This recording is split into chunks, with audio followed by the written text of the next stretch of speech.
Chers auditeurs de Radio Taïwan International, Jean-Yves Heurtebise, maître de conférence à l'Université catholique Fulun à Taïwan, va vous présenter l'émission Géopolitique en Asie. Chers auditeurs de Radio Taïwan International, bonjour pour ce nouveau podcast de notre émission Géopolitique en Asie. On continuera sur la lancée du dernier podcast qui évoquait les relations entre la Chine et les États-Unis à travers le prisme des institutions universitaires. La dernière fois, on a montré comment le président Trump avait abîmé l'image des États-Unis, comment Trump va contre le monde universitaire, le monde intellectuel, comment l'université d'Harvard est en conflit direct avec le gouvernement Trump, et comment aussi les visas des étudiants chinois servaient en fait une sorte de joker, une sorte de carte à jouer dans les négociations commerciales entre la Chine et les États-Unis, et comment ces relations commerciales, à travers donc la première rencontre à Genève et la seconde rencontre à Londres, il y a plus d'une semaine, comment ces deux rencontres dessinent petit à petit le nouveau paysage des relations commerciales entre la Chine et les États-Unis, un paysage extrêmement volatile qui fait se mêler les terres rares, les semi-conducteurs, les visas étudiants, etc. Ici, on va donc revenir sur le thème de la semaine dernière en le continuant et en le concluant. Donc, on avait dit que le 28 mai, le secrétaire d'État Marco Rubio avait annoncé vouloir révoquer de manière agressive les visas des étudiants chinois. Donc, pourquoi on l'avait évoqué ? Parce que du point de vue du point de vue des conservateurs, le Parti communiste, en fait, utilise les étudiants comme des moyens d'infiltration. Infiltration, influence, voire même vol de propriété intellectuelle. Donc c'est quelque chose c'est la manière dont les conservateurs voient l'entrée des étudiants chinois sur son territoire, et parce qu'elles pensent que ces étudiants sont directement, on va dire, encadrés par le parti. Alors ici, le problème, c'est que même si les révocations de visas ciblent les personnes ayant des liens avec le Parti communiste chinois, donc le problème, c'est en fait que, donc pas simplement des étudiants, mais le problème, c'est que en fait, dans beaucoup de cas, aujourd'hui, l'appartenance au parti, donc l'encartement, si on peut dire, en fait, se fait pour des raisons qui sont presque plus des raisons de carrière professionnelle que de fidélité idéologique. Et en plus, quand il y a un parti unique, donc il n'y a qu'un seul parti auquel s'encarter. Enfin, il y a aussi au niveau d'une sorte de parlement bis, des partis qui sont plus ou moins contrôlés, en tout cas censurés, en tout cas vérifiés par le Parti communiste chinois, d'autres petits partis dans lesquels aussi il est possible de faire partie.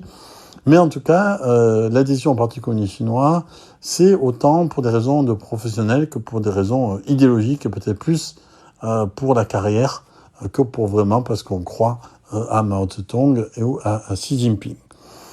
Mais ici, la difficulté pour les États-Unis, c'est que ces étudiants internationaux et surtout ces étudiants chinois, en fait, participent à la vie économique et scientifique des États-Unis. Et donc, il y a un coût pour les États-Unis à vouloir mettre en place cette chose-là. Alors, au cours de l'année scolaire 2023-2024, la Chine, on le sait, était le principal acheteur de services liés à l'éducation, dépassant 14 milliards de dollars. Et au cours de cette même année, les étudiants internationaux travaillant aux États-Unis, donc toutes catégories confondues, ont contribué à 43 milliards de dollars à l'économie US et à la création de presque 400 000 emplois. Et les travailleurs nés à l'étranger représentent 30% de la main-d'œuvre américaine dans les domaines qui sont fondamentaux, des sciences, des technologies, de l'ingénierie et des mathématiques. Plus de 80% des titulaires de doctorat ayant soutenu une thèse en IA, en intelligence artificielle, dans les universités américaines, entre 2014 et 2019, font maintenant partie de la population active américaine, donc ils sont restés. Enfin, la plupart des fondateurs des grandes entreprises sont aussi notamment d'IA, sont des immigrants, une majorité originaires d'Inde et de Chine.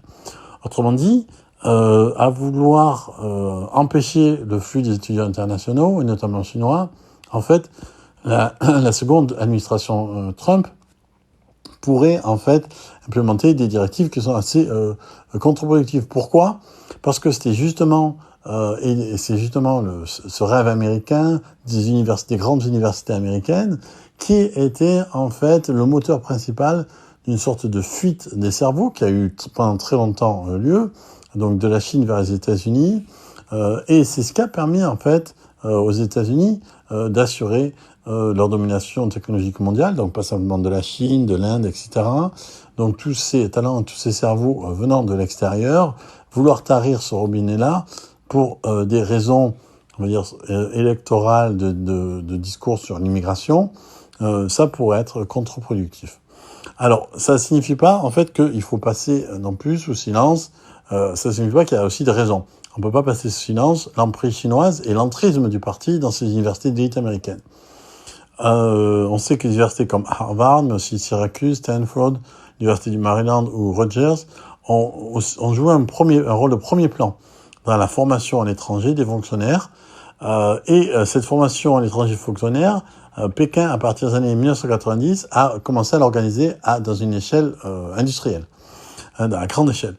Selon les termes du Shanghai Observer, très intéressant, donc ils disent que si l'on devait classer ces écoles du Parti communiste chinois à l'étranger, écoles du Parti communiste chinois à l'étranger, je cite, la première place reviendrait à la Kennedy School of Government de Harvard. Alors effectivement, il y a une liste impressionnante en fait de responsables chinois de haut plan qui sont passés par Harvard et plus spécifiquement par la Kennedy School. Alors Li Yuanchao, l'ancien membre du Politburo et vice-président de la Chine de 2013 à 2018, a suivi un programme de formation à la Harvard Kennedy School en 2002. Liu He, l'ancien vice-premier ministre et principal négociateur commercial de Xi Jinping lors des négociations avec la première administration de Trump, a obtenu une maîtrise en administration publique à la Harvard Kennedy School en 1995. Li Hongzhong, actuellement membre du Politburo, a suivi un programme aussi à Harvard en 1999. La propre fille de Xi Jinping, Ming Ze, a intégré Harvard en premier cycle au début des années 2010 sous un faux nom, mais en fait l'administration savait qui elle était, donc la fille de Xi Jinping. Parmi les autres anciens élèves de Harvard issus de l'élite, on peut citer aussi Alvin Jiang, petit-fils de l'ancien dirigeant chinois Jiang Zemin, ainsi que le fils de l'ancien membre du Politburo, Bo Xilai, à savoir Bo Guoguo, qui a fréquenté aussi la Harvard Kennedy School.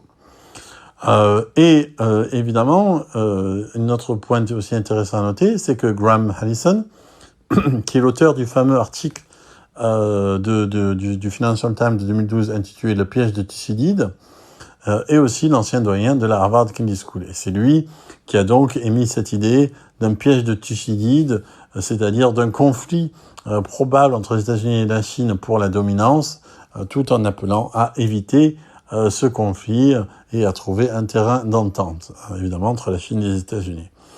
Le dernier symbole le plus récent de cette place de Harvard au cœur des tensions entre la Chine et les États-Unis, c'est, bien entendu, ça a fait un peu des vagues, le discours lors de la remise des diplômes du Master en Administration publique et Développement international de la Harvard Kennedy School, encore, de l'étudiante chinoise Jiang Yulong. Donc on sait que Jiang Yulong a fait un discours assez emphatique, qui d'abord a reçu de nombreux éloges pour son aspect œcuménique, pacifique, etc. Mais ensuite, quand on a regardé un peu plus avant les origines sociales et politiques de celle qui a fait le discours, on voit qu'en fait c'était pas si simple.